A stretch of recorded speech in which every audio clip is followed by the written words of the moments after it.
why the threat of war with Russia will increase commodity prices. Already, inflation in the USA is at an all-time high since 1982, standing at 6.8% in 2021. This trend might continue due to the conflict with Russia over Russia's invasion of Ukraine. Oil and gas prices are already at their peak, and if the Russian oil stops flowing towards Western countries, it will result in worse conditions. Even before the war, the lack of management of monetary policies by the Federal Reserve resulted in all-time high inflation rates. While in recent, President Biden assured that the rising cost of food, gas, housing, and so much more in the State of Union address on Tuesday night.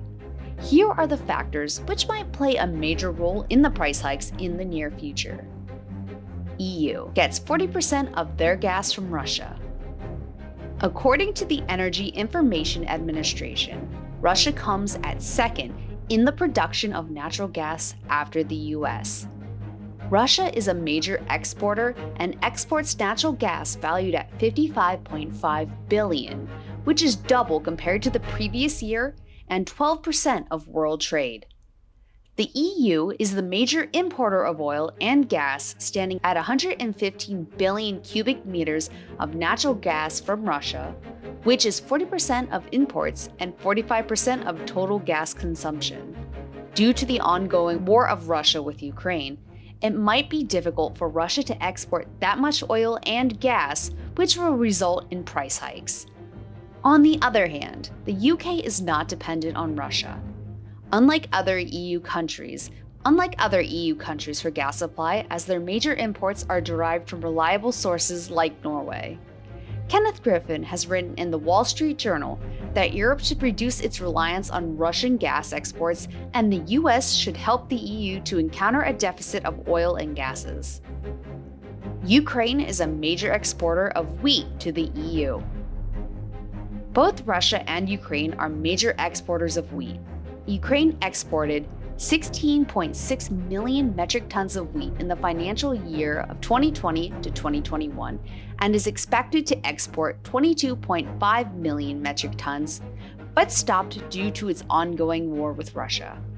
Furthermore, Russia is responsible for 18% of the world wheat exports.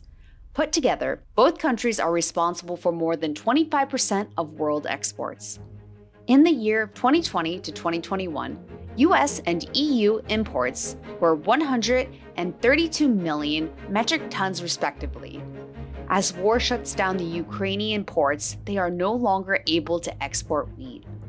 According to David Beasley, Executive Director of the UN's World Food Program, WFP, conflict is the main driver of hunger and food insecurity in the world. He also mentioned that we now have 283 million people marching towards starvation, with 45 million knocking on famine's door. The world cannot afford to let another conflict drive the numbers of hungry people even higher. In one of his tweets, he said that we get 50% of our grains out of the Ukraine-Russian area. It is going to have a dramatic impact on food costs, shipping costs, oil, and fuel. Due to the increasing shortage, 400K to 500K of wheat and 200K to 300K of corn is exported since the war started. Russia is responsible for 8% of the oil supply. Russia is one of the major exporters of oil and gases, while the US is not highly dependent on Russia for oil. According to American Fuel and Petroleum Manufacturers, AFPM Trade Association, the US imported 209,000 barrels of crude oil and 500,000 of other petroleum products per day from Russia, which is equivalent to 3% of crude oil imports and 1% of total oil processed. In the EU, people are already seeing massive price hikes in crude oil and gas prices, $25. On top of that, the EU put sanctions on Russia on the export of refining technologies to Russia from the EU, which will increase the conflict among countries, which will further lead to higher inflation in the EU countries. Production of crude oil in the USA is slowly increasing, but it won't be enough to fulfill the increasing demand. Furthermore, refinery capacity is reduced by 1 million plus barrels per day due to the pandemic, which makes the scenario even worse. The cherry on top, demand peaks in summer, which left us 2 months to arrange the sufficient inventories. Conclusion: day by day, the conflict among Russia and Ukraine is reaching its peak. It is affecting the world's economy. Due to the shortage of wheat, crude oil, and gases, the major imports of these come from Ukraine and Russia. Sanctions imposed by 27 countries in the EU on exports of technology advanced refineries for crude oil to Russia increased the already well-burning conflicts among Russia and Western countries. Around 2.2 billion out of 39.9 million imports of iron and steel come from Russia. The current scenario leads to higher inflation in iron and steel products.